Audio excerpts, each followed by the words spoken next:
અમદાવાદમાં ભૂવાનું સામ્રાજ્ય યથાવત રીતે જોવા મળ્યું છે. નથી વરસાદ છતાં પણ ભૂવાનું સામ્રાજ્ય યથાવત રીતે જોવા મળ્યું છે. 700 મીટરના અંતરે વધુ એક ભૂવો જે છે તે પડ્યો છે. ગઈકાલ મોડી રાત્રે આ પ્રકારનો ભૂવો જે છે તે મકરબા વિસ્તાર જે છે ત્યાં પડ્યો છે અને જે ઔડા વિસ્તાર આવેલો છે ત્યાં જોવા મળી રહ્યો છે. આ વેજલપુર વોર્ડનો વિસ્તાર છે કે જ્યાં આ પ્રકારનો ભૂવો જે છે તે જોવા મળી રહ્યો છે. જોકે ગટર લાઈન હતી, ગટર લાઈન બેસી જવાના કારણે આ પ્રકારે ભૂવો જે છે તે પડ્યો છે. સ્થાનિક લોકો પણ રાહદારીઓ પરેશાન થઈ રહ્યા છે કારણ કે સમગ્ર રોડ જે છે તે બ્લોક કરી દેવામાં આવ્યો છે. એક તરફ તમે જોઈ રહ્યા છો કે રેલવેની લાઈન જે છે તે પેરેલલ ચાલી રહી છે અને ત્યાં જ આ પ્રકારની બ્રેકડાઉન જે છે તે જોવા મળી રહ્યું છે. આ એક નહીં પરંતુ આસપાસના વિસ્તારોમાં 700 મીટરના અંતરે આ બીજું બ્રેકડાઉન છે તે પ્રકારના દ્રશ્યો જોવા મળી રહ્યા છે. સ્થાનિક લોકો પણ આ પરેશાનીનો સામનો કરી રહ્યા છે કારણ કે અહીંયા ભીડભાડવાળો વિસ્તાર છે અને ત્યાં આ પ્રકારનો ભૂવો જે છે તે પડ્યો છે. શું કહેશો, આ 700 મીટરના અંતરે બીજું બ્રેકડાઉન છે?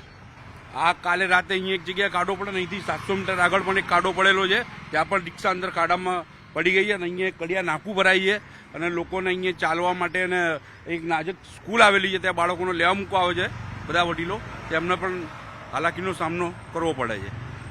કેટલી ભીડભાડ હોય છે, રોડ રસ્તો બ્લોક કરવા પડે છે અને ખાસ એવી ભીડભાડ થઈ જાય કેમ કે અહીંયા સવારે નાકું ભરાઈ છે અને સાંજે પણ અહીંયા ટ્રાફિક ખૂબ જામ થઈ જાય છે.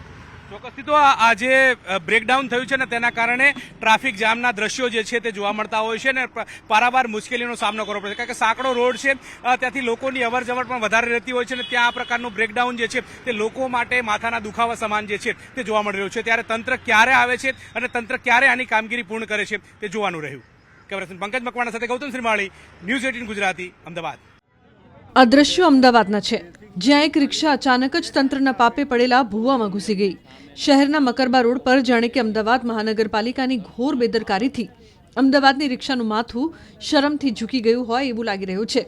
ખાડો પણ એટલો મોટો હતો કે અડધી રિક્ષા અંદર ઘૂસી ગઈ. અકસ્માતમાં રિક્ષા ચાલકને ગંભીર ઈજા થઈ છે.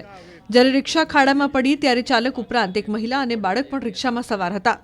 તંત્રની ઘોર બેદરકારીને લઈને લોકોમાં આક્રોશ જોવા મળી રહ્યો છે.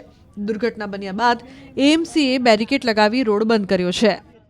અમદાવાદમાં ભૂવાનું સામ્રાજ્ય યથાવત રીતે જોવા મળ્યું છે. નથી વરસાદ છતાં પણ ભૂવાનું સામ્રાજ્ય યથાવત રીતે જોવા મળ્યું છે. 700 મીટરના અંતરે વધુ એક ભૂવો જે છે તે પડ્યો છે. ગઈકાલ મોડી રાત્રે આ પ્રકારનો ભૂવો જે છે તે મકરબા વિસ્તાર જે છે ત્યાં પડ્યો છે અને જે ઔડા વિસ્તાર આવેલો છે ત્યાં જોવા મળી રહ્યો છે. આ વેજલપુર વોર્ડનો વિસ્તાર છે કે જ્યાં આ પ્રકારનો ભૂવો જે છે તે જોવા મળી રહ્યો છે. જોકે ગટર લાઈન હતી, ગટર લાઈન બેસી જવાના કારણે આ પ્રકારે ભૂવો જે છે તે પડ્યો છે. સ્થાનિક લોકો પણ રાહદારીઓ પરેશાન થઈ રહ્યા છે કારણ કે સમગ્ર રોડ જે છે તે બ્લોક કરી દેવામાં આવ્યો છે. એક તરફ તમે જોઈ રહ્યા છો કે રેલવેની લાઈન જે છે તે પેરેલલ ચાલી રહી છે અને ત્યાં જ આ પ્રકારની બ્રેકડાઉન જે છે તે જોવા મળી રહ્યું છે. આ એક નહીં પરંતુ આસપાસના વિસ્તારોમાં 700 મીટરના અંતરે આ બીજું બ્રેકડાઉન છે તે પ્રકારના દ્રશ્યો જોવા મળી રહ્યા છે. સ્થાનિક લોકો પણ આ પરેશાનીનો સામનો કરી રહ્યા છે કારણ કે અહીંયા ભીડભાડવાળો વિસ્તાર છે અને ત્યાં આ પ્રકારનો ભૂવો જે છે તે પડ્યો છે. શું કહેશો, આ 700 મીટરના અંતરે બીજું બ્રેકડાઉન છે?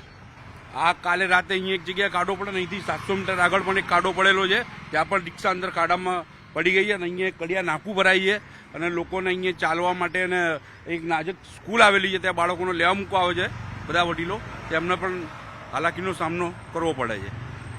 કેટલી ભીડભાડ હોય છે, રોડ રસ્તો બ્લોક કરવા પડે છે અને ખાસ એવી ભીડભાડ થઈ જાય કેમ કે અહીંયા સવારે નાકું ભરાઈ છે અને સાંજે પણ અહીંયા ટ્રાફિક ખૂબ જામ થઈ જાય છે.